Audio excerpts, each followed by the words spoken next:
فقد قال اللہ تبارک و تعالی وقولہ الحق اعوذ باللہ من الشیطان الرجیم بسم اللہ الرحمن الرحیم قل لا اسألکم علیہ اجرا الا المودة فی القربى ومن یقترف حسنة نزد له فیہ حسنا۔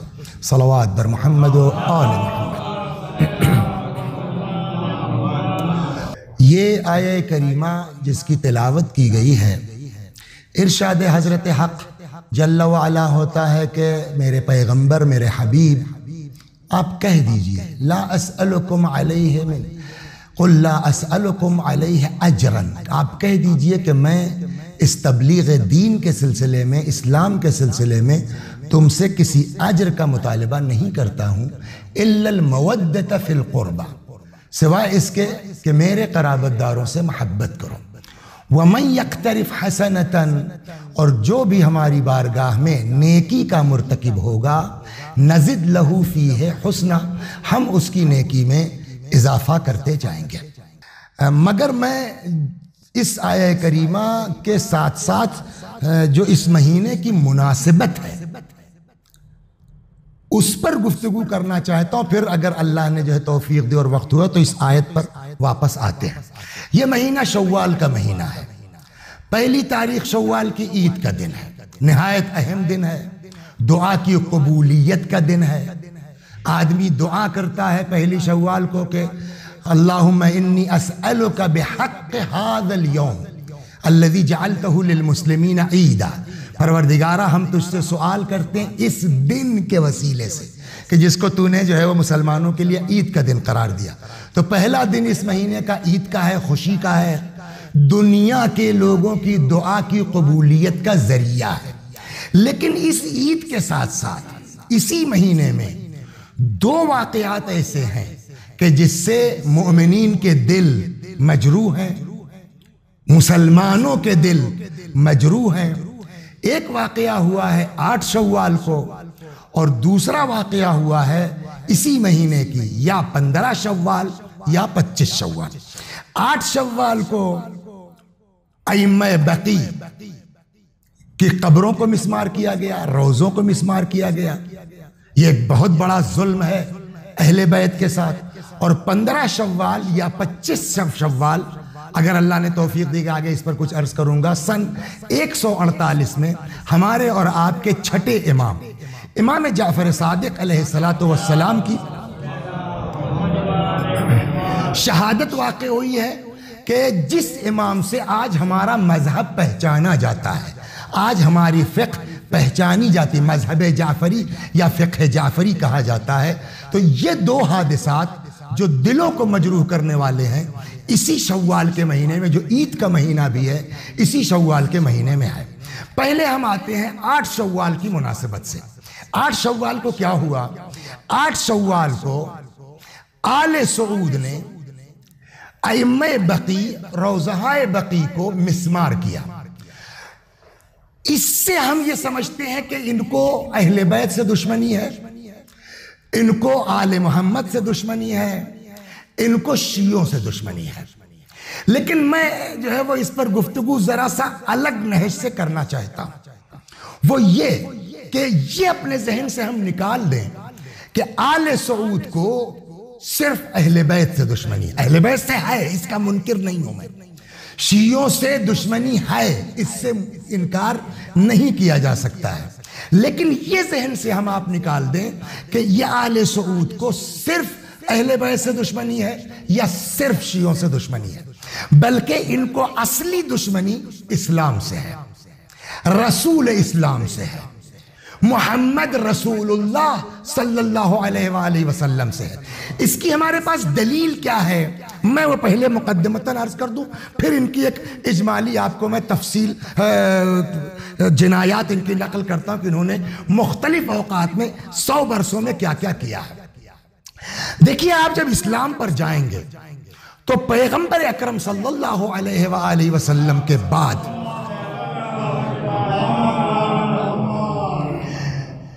آپ اسلام کو 3 حصوں میں یا 3 مکتب میں، اب یہ مجبوری مجھے اسلام لفظ کہنے کی ابھی وضاحت ہو جائے گی، 3 مکتب فکر میں آپ کو تقسیم نظر آتا ملے گا یہ اسلام کا معاملہ۔ نمبر ایک، مکتب اہل بیت یا مکتب فقہ اہل بیت، جس سے ہم وابستہ ہیں، شیعہ وابستہ ہیں۔ دوسرا جو ہے وہ تھاٹس آف اسکول یا مکتب فکر، وہ ہے مکتب صحابہ، جس سے برادران اہل سنت وابستہ ہیں۔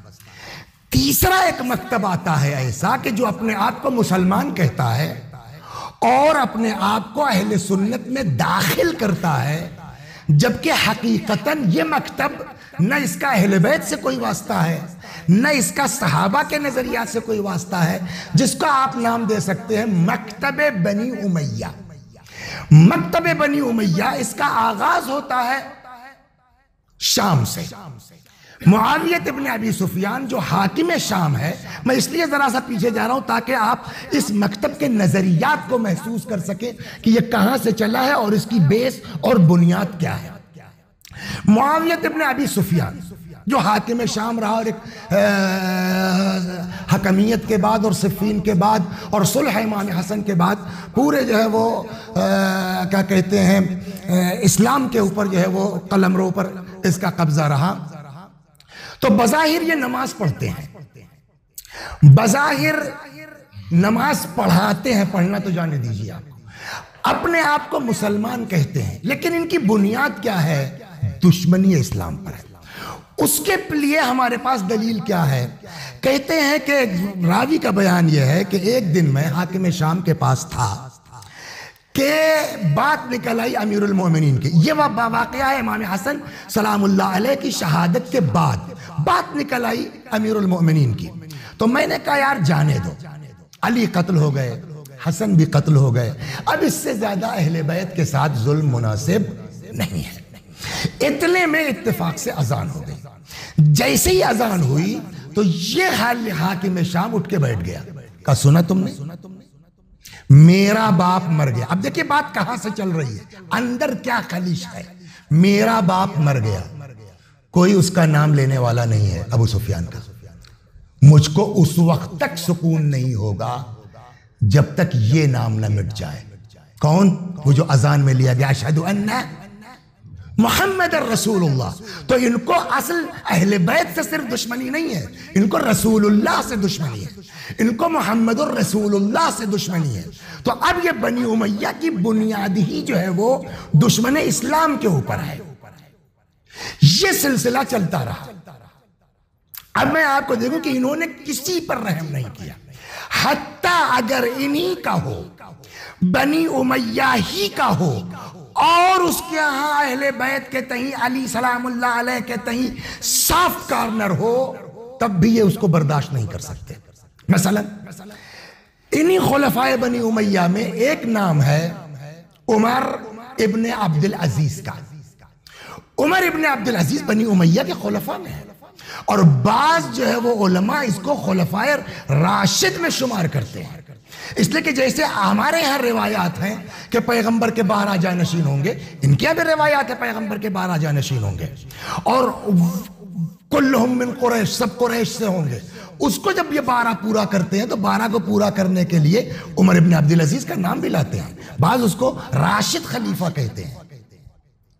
لیکن اب دیکھیں اس عمر ابن عبد العزیز کے ساتھ جو ہے وہ علماء بنی امیہ کا، مکتب بنی امیہ کا نظریہ کیا ہے، وہ نظریہ بعد میں بتاؤں گا۔ عمر ابن عبد العزیز کی خطا کیا ہے، عمر ابن عبد العزیز کی غلطی کیا، جبکہ یہ خلفائے بنی امیہ میں ہے۔ عمر ابن عبد العزیز خلیفہ نہیں تھے، جب بچپنا تھا، پڑھتے تھے، تو جو مولوی صاحب جو مدرس پڑھانے آتے تھے مسجد میں، وہ محب اہل بیت تھے یا شاید شیعہ تھے۔ یہ دور وہ تھا کہ جب امیر المومنین سلام اللہ علیہ کو برا بھلا کہا جاتا تھا، ممبروں سے مولا کائنات کے خلاف جو ہے وہ تقریریں ہوتی تھی، تو ظاہر سی بات ہے کہ جو ماحول ہوگا بچے بھی اسی ماحول میں ڈھلتے ہیں۔ ان کے استاد مسجد میں داخل ہوئے تو دیکھا یہ عمر ابن عبد العزیز بھی اور بچوں کے ساتھ مولا کائنات تو کچھ برا بھلا کہہ رہے، جو عام سسٹم تھا اس زمانے کا۔ استاد کو یہ بات بری لگی، انہوں نے بجائے طلبہ پر توجہ کرنے کے نماز شروع کر دی۔ عمر عبد العزیز ذہین آدمی، نماز پر نماز پڑھے جا رہے ہیں۔ آخر جب نماز رکی تو عمر ابن عبد العزیز کو احساس ہوا کہ استاد کچھ ناراض ہے۔ حضور کیا بات ہے؟ کہ یہ بتاؤ کب سے اللہ بدر والوں پر ناراض ہو گیا؟ کہ اللہ بدر والوں سے کیوں ناراض ہوگا؟ کہ کیوں؟ علی بدر میں نہیں تھے، تم علی کو برا بھلا کیوں کہہ رہے ہو؟ یہ ایک ایسا جملہ استاد کا تھا جو عمر ابن عبدالعزیز کے یہاں گھر کر گیا اسی وقت، جبکہ عمر ابن عبدالعزیز کا باپ خلیفہ نہیں تھا۔ کہاں سے اس آدمی کے دماغ میں ہے کہ اگر کسی وقت مجھ کو حکومت یا اقتدار ملا تو میں پہلا کام یہ کروں گا کہ اس بدعت کو ختم کروں گا جو مولا کائنات کے خلاف ممبروں سے چل رہی ہے۔ اللہ نے کچھ ایسے اسباب فراہم کیے کہ کچھ دنوں کے لیے عمر ابن عبدالعزیز خلیفہ ہو گیا، لیکن اب ظاہر بات جو ایک چیز سسٹم چلا آ رہا ہے اس کو اچانک روکنا اتنا آسان کام بھی نہیں ہے، جبکہ یہ خود خاندان بنی امیہ سے ہے۔ لہذا اس عمر ابن عبدالعزیز نے جو طریقہ اپنایا وہ یہ کہ ایک یہودی سے بات کی کہ کل تم دربار میں آنا، جب علماء موجود ہوں، دربار لگا ہو، تم آنا اور ڈائریکٹ مجھ سے میری بیٹی کا رشتہ مانگنا۔ اس نے جو ہے سیٹنگ کے مطابق وہ یہودی آ گیا، کہیے کیا بات ہے؟ کہ صاحب آپ کی بیٹی سے رشتہ کرنا چاہتے ہیں۔ انہوں نے کہا بھائی تم یہودی ہو، مجھ کو کوئی اعتراض نہیں ہے، لیکن یہ ہمارے علماء ہیں، اگر یہ علماء اجازت دیتے ہیں کہ ہو سکتی ہے تو میں کر دوں گا۔ اب عمر ابن عبدالعزیز متوجہ ہوا علماء کی طرف، کیا فرماتے ہیں آپ لوگ؟ کہ نہیں ہو سکتی۔ کیوں؟ کہ صاحب آپ خلیفۃ المسلمین ہیں، یہ یہودی ہے، آپ کی بیٹی کی شادی کافر کے ساتھ نہیں ہو سکتی ہے۔ کہ کیوں نہیں ہو سکتی؟ کہ نہیں ہو سکتی صاحب، اسلام اور کفر میں رشتہ نہیں ہو سکتا۔ رسول اللہ کر سکتے ہیں اپنی بیٹی کی شادی، میں کیوں نہیں کر سکتا؟ کہ کیوں رسول اللہ نے کہاں کیا؟ کہ رسول اللہ نے اپنی بیٹی کی شادی علی کے ساتھ کی یا نہیں کی؟ کہ کی ہے۔ کہ تو پھر علی کافر ہے تب تو کی۔ کہ نہیں، کس نے کہا علی کافر ہے؟ کہ اگر علی کافر نہیں ہے تو یہ علی کو برا بھلا کیوں کہہ رہے ہو تم لوگ؟ اس طریقے سے اس آدمی نے پورا اعلان کروایا کہ آج کے بعد سے کوئی بھی علی علیہ السلام کے خلاف ممبر سے گفتگو نہیں کر سکتا۔ یہ اس آدمی کی حکمت عملی تھی جس ذریعے سے اس نے یہ سسٹم روکا۔ اب اس کا نتیجہ دیکھ رہے ہیں آپ کیا ہوگا۔ نعرے حیدری، نعرے صلوات۔ تو اب یہ عمر ابن عبدالعزیز کون ہے؟ یہ بنی عباس میں نہیں ہے، بنی ہاشم میں نہیں، بنی امیہ کا خلیفہ ہے، لیکن سافٹ کارنر تھا اس کے پاس امیر المومنین کے تئیں۔ اب آئیے یہ جو علماء، میں نے کہا نا 3 مکتب ہوئے، مکتب اہل بیت، مکتب صحابہ، مکتب بنی امیہ۔ اب آئیے جو بنی امیہ کے مکتب کے علماء ہیں، باوجود اس کے کہ اپنے آپ کو جو ہے وہ اہل سنت میں شمار کرتے ہیں، ان کا نظریہ کیا ہے عمر ابن عبدالعزیز کے لیے، جن کو شیخ الاسلام کہا جاتا ہے؟ نام سنا ہوگا آپ نے ابن تیمیہ، یہ جو محمد ابن عبد الوہاب ہے جس سے آج وہابیت کا سلسلہ شروع ہوا ہے، یہ بھی اسی ابن تیمیہ سے لے کے آئے ہیں۔ ابن تیمیہ یہ کہتے ہیں کہ عمر ابن عبدالعزیز کے سلسلے میں، ابن تیمیہ کا جملہ سنا ہوا آپ کو؟ ابن تیمیہ کہتا ہے کہ وہ غبار جو اڑ کے معاویہ کے گھوڑے کی ناک پر بیٹھ جاتا ہے، وہ غبار افضل ہے عمر ابن عبدالعزیز سے۔ معاویہ، یہ کون کہہ رہا ہے؟ ابن تیمیہ۔ ابن تیمیہ عالم ہے، شیخ الاسلام ہے۔ آخر کیا جرم ہے عمر ابن عبدالعزیز کا کہ وہ معاویہ کے گھوڑے کے ناک پر بیٹھی ہوئی خاک افضل ہے عمر ابن عبدالعزیز سے جو خلیفہ راشد ہے؟ سوائے اس کے کوئی جواب ہے کہ عمر ابن عبدالعزیز کی صرف خطا یہ ہے کہ اس نے مولا کائنات کو برا بھلا کہنے سے روکا۔ ایک اب میں آپ کو اس جو ہے وہ مکتب بنی امیہ کے سسٹم سناتا ہوں میں آپ کو، اسی ابن تیمیہ کے اور 2 باتیں سن لیجئے۔ ایک وصیت ہے جو سب کے ہاں موجود ہے کہ جناب صدیقہ طاہرہ سلام اللہ علیہ نے وصیت کی کہ جن لوگوں نے مجھے ستایا یہ لوگ میرے جنازے میں شریک نہ ہوں۔ یہ ایسی مستحکم روایت ہے کہ جس سے کوئی انکار نہیں کر سکتا۔ ابن تیمیہ کیا کریں؟ جب اس روایت پر آتے ہیں تو اس کو کہاں لے جائیں؟ اس کو ابن تیمیہ نے دوسرے ڈھنگ سے گھمایا۔ کیا؟ کہ اگر فاطمہ زہرا نے یہ وصیت کی ہے کہ یہ لوگ ہمارے جنازے میں نہ آئیں تو ان لوگوں کا کوئی نقصان تھوڑی ہے. یہ تو فاطمہ نے وصیت کر کے اپنا نقصان کیا ہے. کیا کہ لوگ آتے ان کے لیے دعا کرتے, ان کے لیے فاتحہ پڑھتے, ایصال ثواب کرتے, فاطمہ کو فائدہ پہنچتا. تو وصیت کر کے اپنا نقصان کیا, ان کا کیا نقصان ہوا. اس طریقے سے ان لوگوں کو بچانے کی کوشش کی جا رہی. یہ دو چیز ہم نے آپ کو سنا دی. تین, یہی ابن تیمیہ امیر المومنین کو قتل کرنے والے کا نام ہے عبد الرحمن بن ملجم. خلیفہ دوم کو قتل کرنے والے کا نام ہے جو ہے وہ ابو لؤلؤ. جب ابن ملجم پر آتا ہے تو ابن ملجم کے لیے کہتا ہے کہ اس انسان نے جو مولا کائنات کو قتل کیا یہ بے دین ہے, استغفر اللہ, یہ انسان مومن ہے, متقی ہے, پرہیزگار ہے, اس نے علی کا قتل رضائے الہی کے لیے کیا. یہ اور بات ہے کہ خطا کر گیا, اس نے غلطی ہو گئی اس سے. یعنی قاتل امیر المؤمنین مومن ہے اگرچہ اس سے غلطی ہو گئی, لیکن جب آتا ہے ابو لؤلؤ کے اوپر یہودی ہے, کافر ہے, بے دین ہے. تو اب اس سے اندازہ ہو گیا ہوگا آپ کو ان ساری چیزوں سے کہ یہ جو تیسرا تھاٹس آف اسکول ہے مکتب بنی امیہ, اس کا معاملہ صرف اہل بیت سے نہیں ہے, صرف شیعوں سے نہیں ہے, بلکہ یہ اصل اسلام کے مخالف ہے. اشہد ان محمد رسول اللہ کے مخالف ہے. جب ہم آپ کو یہاں تک لے آئے تو میں آپ کو انہدام بقیع سے پہلے 100 سال کی ایک ہسٹری اجمالاً آپ کو سناتا ہوں کہ انہوں نے کیا کیا کیا ہے. اس سے آپ کو اندازہ ہوگا کہ یہ شیعوں کے دشمن ہیں, اہل بیت کے دشمن ہیں صرف, یا اصل اسلام کے دشمن ہیں اور رسول اللہ کے دشمن ہیں, اور رسول اللہ کی وجہ سے اولاد رسول کے دشمن ہیں. خوب, اب آئیے صاحب, انہوں نے جو ہے وہ سب سے پہلا حملہ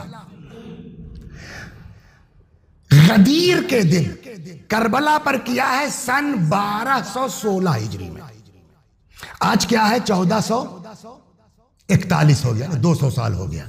یعنی یہ اس سے 100 سال پہلے کی بات ہے, انہدام بقیع سے 125 سال پہلے کی. تو اس سے تو ہم مانیں گے کہ دشمنی اہل بیت کی بنیاد پر ہے, اس لیے کہ کس دن حملہ ہوا کربلا پر؟ غدیر کے دن. یہ غدیر کا انتخاب بتا رہا ہے کہ اصل دشمنی کس سے ہے. سن 1216 میں پہلا حملہ ان لوگوں نے کیا ہے عید غدیر کے دن کربلا معلی پر. دوسرا حملہ 9 صفر کو سن 1221 میں, یعنی 5 سال کے بعد. پھر ان لوگوں نے دوسرا حملہ کیا ہے کہاں؟ نجف اشرف پر.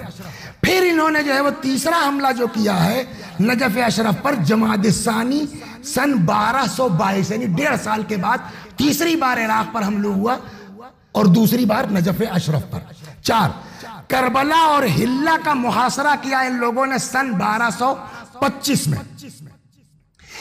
ان ساری چیزوں کو 1216 سے لے کر کے 1225 تک کربلا, حلہ, نجف, یہ حملہ تو اس بات کو ظاہر کرتا ہے کہ شیعوں پر ہے. اس لئے کربلا شیعہ اکثریت شہر ہے, نجف شیعہ اکثریت شہر ہے, تو اس سے آپ کہہ سکتے ہیں کہ شیعوں پر ہے. لیکن اب آگے آئیے, آپ آئیے ایسے لوگ جگہوں پر حملہ جہاں شیعہ اکثریت پر نہیں ہے. لہٰذا اب آئیے اسی سن 1225 میں کہ کربلا اور حلہ کا محاصرہ کیا تھا, اسی سال ان لوگوں نے حملہ کیا ہے شام کے اوپر.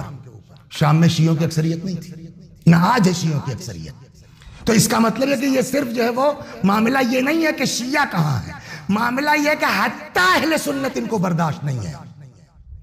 اب آئیے صاحب, آج یمن پر حملہ ہوا ہے نا سن 1441, 100 سال کے بعد. یمن کے اوپر انہوں نے پہلا حملہ کیا ہے 1341 میں, آج سے 100 سال پہلے. یمن میں نہ آج شیعوں کی اکثریت ہے نہ 100 سال پہلے شیعوں کی اکثریت تھی.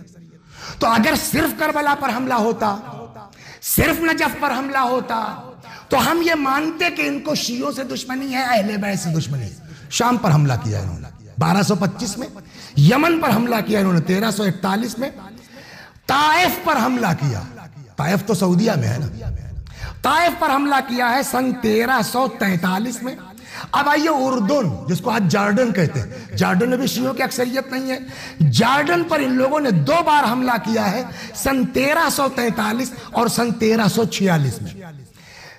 پھر مدینہ منورہ پر 2 مرتبہ حملہ کیا انہوں نے.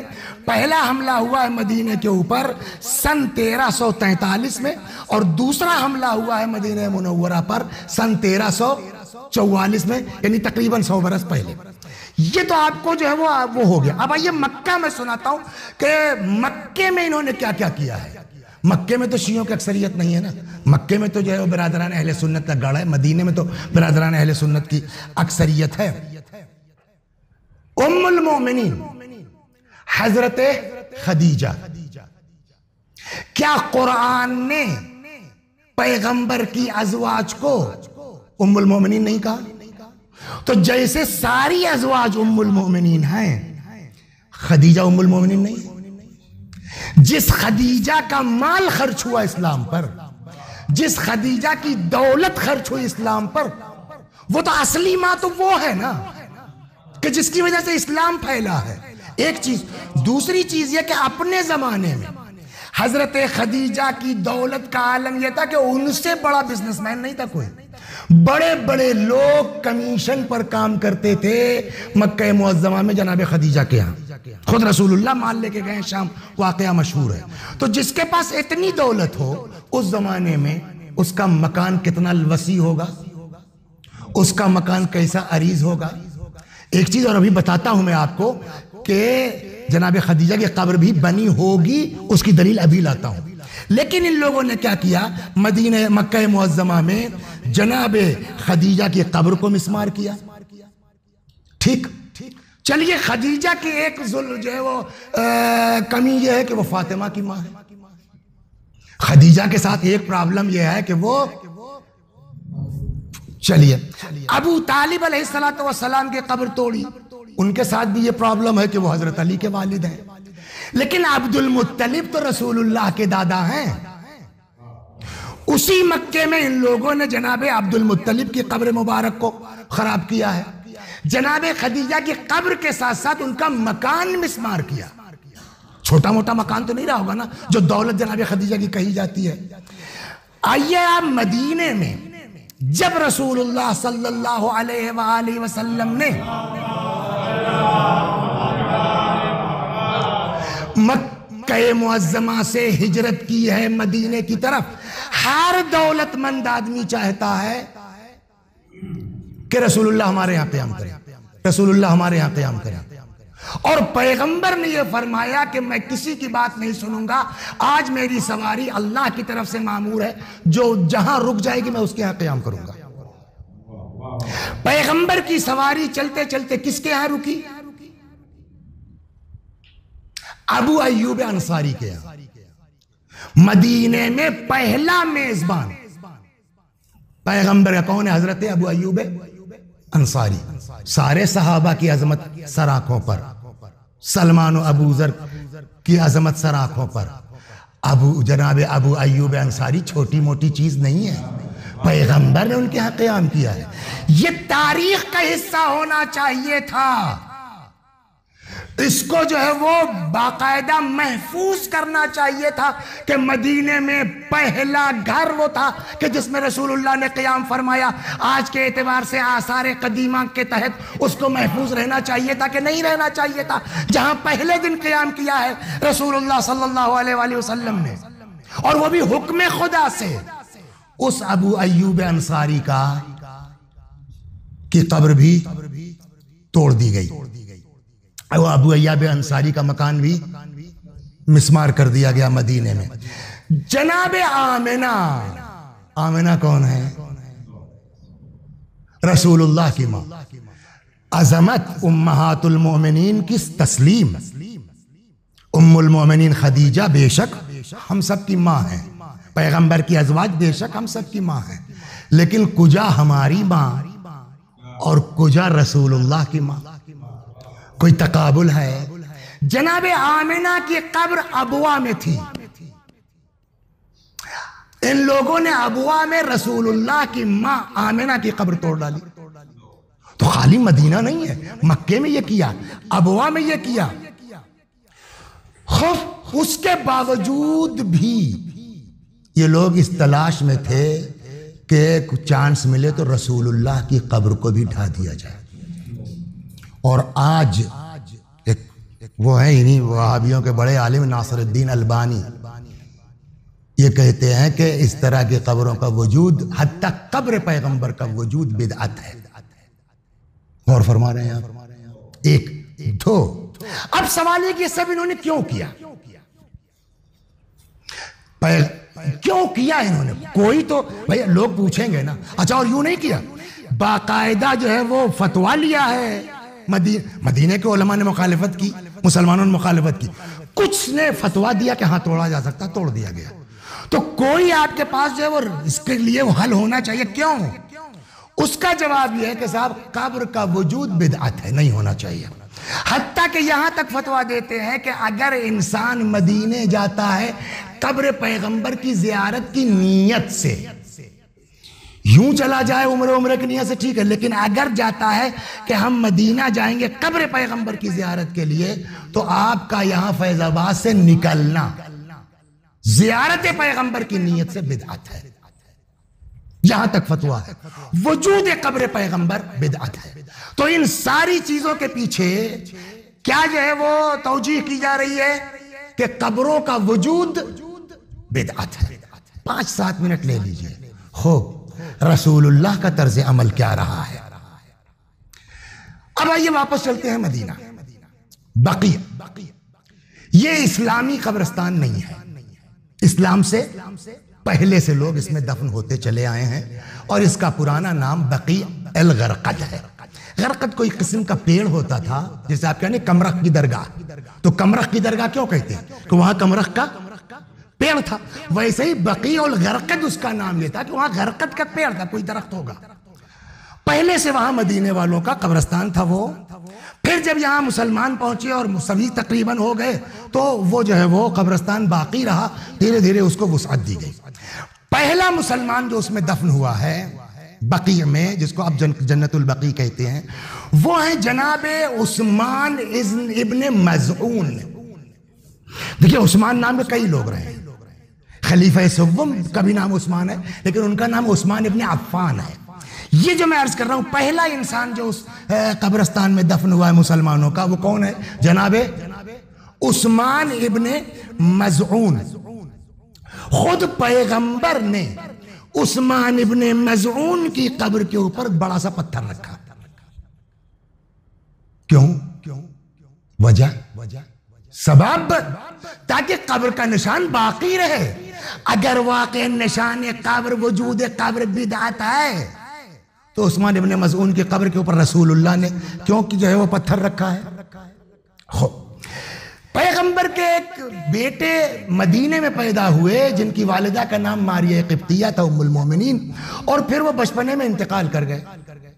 وہ جس لائق امام حسین کے ایج گروپ کے تھے.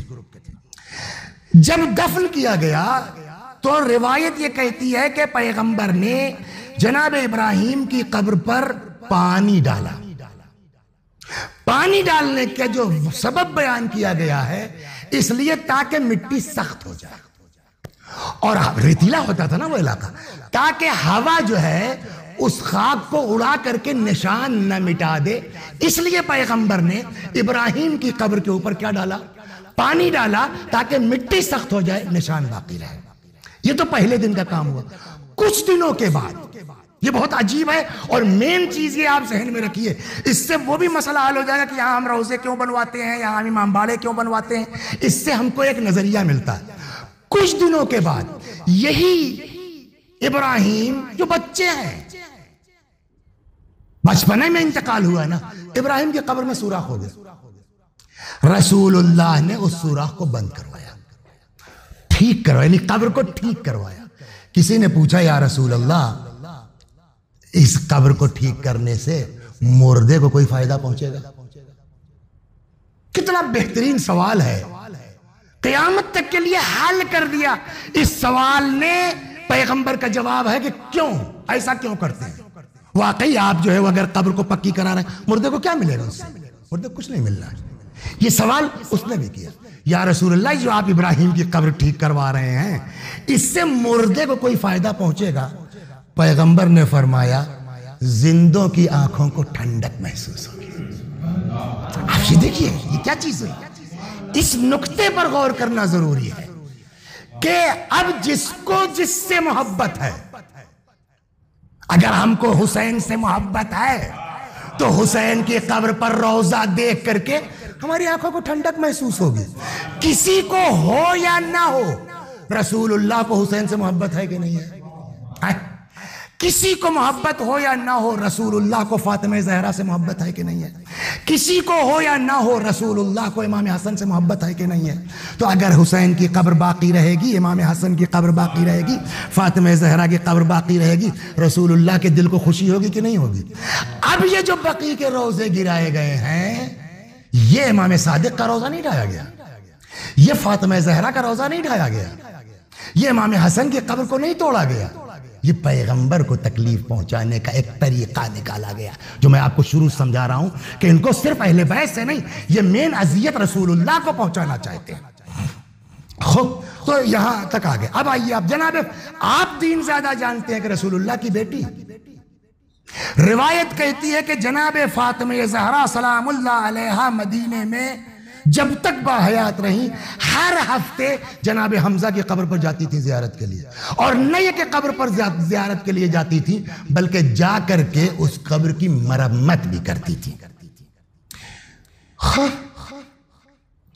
پیغمبر اکرم صلی اللہ علیہ، میں نے عرض کیا کہ جناب آمنہ کی قبر کہاں تھی؟ ابوا میں۔ یہاں روایت کہتی ہے کہ پیغمبر گئے ہیں باقاعدہ ابوا اپنی والدہ کی قبر کی زیارت کے لیے، یہ لکھتے ہیں کہ اور اس کی مرمت بھی کروائی ہے، اپنی ماں کی قبر کی مرمت رسول اللہ نے کروائی ہے۔ امام صادق علیہ السلام کے ایک صحابی ہیں جن کا نام ہے حضرت صفوان، صحابی ہیں چھٹے امام کے، کہ جن کی شہادت کا یہ مہینہ دھیرے دھیرے آ رہا ہوں۔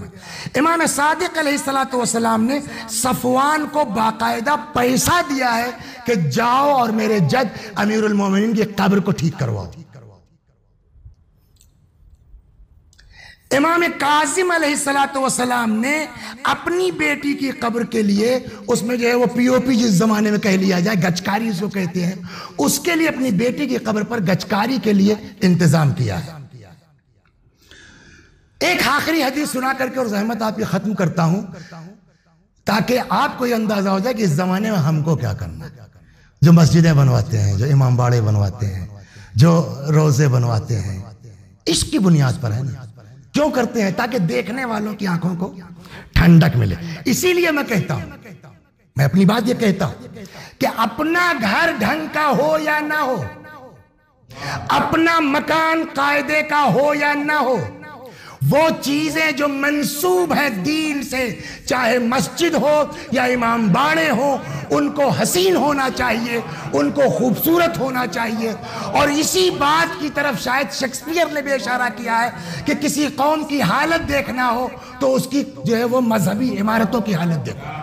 زندہ ہیں وہ قومیں جن کی مذہب عمارت حسین ہے اور خوبصورت ہے۔ اس لیے میں گزارش کرتا ہوں لوگوں سے، آپ جس بستی میں ہیں، جس گاؤں میں ہیں، اپنی مسجدوں کو صاف رکھیے، اپنی مسجدوں کی پینٹنگ کراتے رہیے، اپنے امام باڑوں کو خوبصورت سے خوبصورت کرتے رہیے، اس سے دیکھنے والوں کی آنکھوں کو ٹھنڈک محسوس ہوگی۔ امام حسین سلام اللہ علیہ کو سونے کی ضرورت نہیں ہے، امام رضا علیہ السلام کو سونے کی ضرورت نہیں ہے، لیکن یہی فلسفہ ہے کہ جو ان کے روزوں کے اتنے خوبصورت انداز سے رکھا جا رہا ہے تاکہ چاہنے والوں کی آنکھوں کو ٹھنڈک محسوس ہو۔ اور اگر وہ کوئی کرتا ہے، معلوم ہے ثواب اس کا کیا؟ بس آخری روایت اور ختم دعا۔ پیغمبر صلی اللہ علیہ وآلہ وسلم نے مولا کائنات سے خطاب کرتے ہوئے فرمایا، یا علی من عمر قبورکم وتعاہدہا، علی جو لوگ تم لوگوں کی، تمہاری نہیں، قبور کہنا نہیں، قبور قوم میں تم لوگوں کی، تم لوگوں سے مراد یعنی علی بھی ہے، امام حسن بھی ہے، امام حسین، بقیہ ائمہ، من عمر قبورکم وتعاہدہا، جو تم لوگوں کی قبروں کی تعمیر کرے، مرمت کرے اور اس کی زیارت کو جائے، فَكَأَنَّمَا أَعَانَ سُلَيْمَانَ ابْنَ دَاؤد عَلَى بِنَاءِ بَيْتِ الْمُقَدَّس، گویا اس نے سلیمان کی مدد کی ہے بیت المقدس کی تعمیر میں۔ بیت المقدس آج کعبہ آپ کا قبلہ ہے، پہلے آپ کا قبلہ یہی بیت المقدس تھا جس کو سلیمان علیہ السلام نے بنایا ہے. کہ آج اگر علی تم لوگوں کی قبروں کی کوئی تعمیر کرتا ہے یا اس کی زیارت کو جاتا ہے, جسٹ لائک اس نے بیت المقدس کی تعمیر میں حضرت سلیمان ابن داؤد کی مدد کی ہے. اب ان ساری چیزوں سے ہم خود اندازہ کر سکتے ہیں کہ ان آل سعود نے مکہ یا مدینہ یا ابوا یا سوریہ یا یمن یا اردن یا عراق, نجف, کربلا, یہ سب جو کیا ہے وہ اسلام کی دشمنی میں, یہ اسلام کا نشان مٹانا چاہتے ہیں, یہ محمد الرسول اللہ مٹانا چاہتے ہیں. آئیے دعا کرتے ہیں, خدا ان سب کو نیست و نابود فرما, بقی کے روضوں کی تعمیر کی سبیل فراہم فرما کے رسول اللہ کی آنکھوں کو ٹھنڈک پہنچا, امیر المؤمنین کی آنکھوں کو ٹھنڈک پہنچا. من جملہ ان لوگوں کی کہ جن کی قبریں مسمار ہوئی ہیں اسی بقی میں چھٹے امام جعفر صادق علیہ السلام کی بھی قبر مبارک اسی بقی میں تھی.